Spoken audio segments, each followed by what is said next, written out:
तो यहाँ पर हमारे मिथुन दा बड़े ही बदतमीज़ी से इस बुड्ढे को बुड्ढा बोल देते हैं और बुड्ढा भी इतना थरकी था कि उसने भी बदतमीज़ी से बात की। विलन ने इसे गड्ढा खोदने के लिए बोला हीरो के लिए। इस बुड्ढे के खुद कब्र में टांगा लटक रही है और ये दूसरे के लिए कब्र खोद रहा है। अब मिथुन दा ने विलेन के बारे में पूछा तो विलेन खड़ा था पहाड़ी पे। मतलब इतना सा एक्शन देने के लिए इतनी ऊपर चढ़ने की क्या ज़रूरत थी भाई, और वो भी इतनी धूप में जैकेट पहन कर खड़ा है। और बुड्ढा जो है तो रुकने का नाम ही नहीं लेता है। और लड़ने के लिए भी इनको एक खदान ही मिली थी, इसके अलावा दूसरी जगह नहीं मिली थी। और ऐसी जगह पर भी इतने स्टाइल में बात करना। और विलन ने लगा दी ऊपर से छलांग, जबकि ये नीचे उतर के भी आ सकता। मिथुन दा कहाँ भागने वाले थे और इसका कुछ भी नहीं हुआ। ना पैर टूटा, ना पैर में मोच आई, ना इसकी पैंट फटी। और ये दोनों ने अपनी अपनी बंदूक निकाली जो दिवाली पर टिकलियाँ फोड़ने के लिए काम में आती है, और एक दूसरे को करतब दिखाने लगे। अब ये दोनों भी अपने अपने करतब बताएंगे।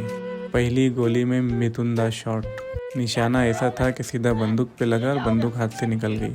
अब ये दोनों उछल कर जो है तो फुगड़ी खेलने लगे।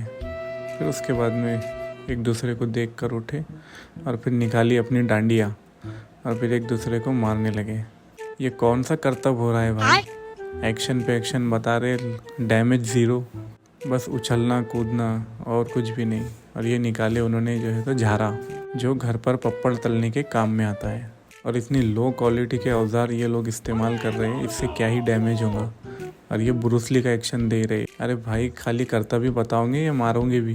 बीच में मिथुन दा को खुजली आ जाती है। आजू बाजू में खड़े रहने के बाद में इतना एक्शन मार रहे हैं, लगता है ये एक दूसरे को डराने की कोशिश कर रहे हैं, लेकिन करतब दिखाने में दोनों कंपटीशन चल रहा है। मिथुन दा का झारा तो कुछ काम में नहीं आ रहा है। अरे भाई गुंडा सामने है और तुम झारा ऊपर से घुमा रहे हो।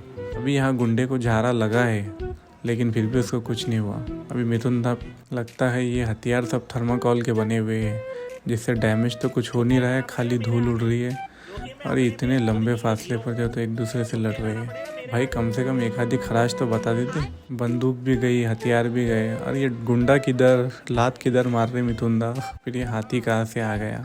मतलब चट्टान से टकराने से बड़े बड़े पत्थर गिर गए। वाह भाई वाह। और ये हाथी का क्या रोल है इसमें? हाथी बोलेगा ये कहाँ फंस गया है भाई मैं इन दोनों के चक्कर में।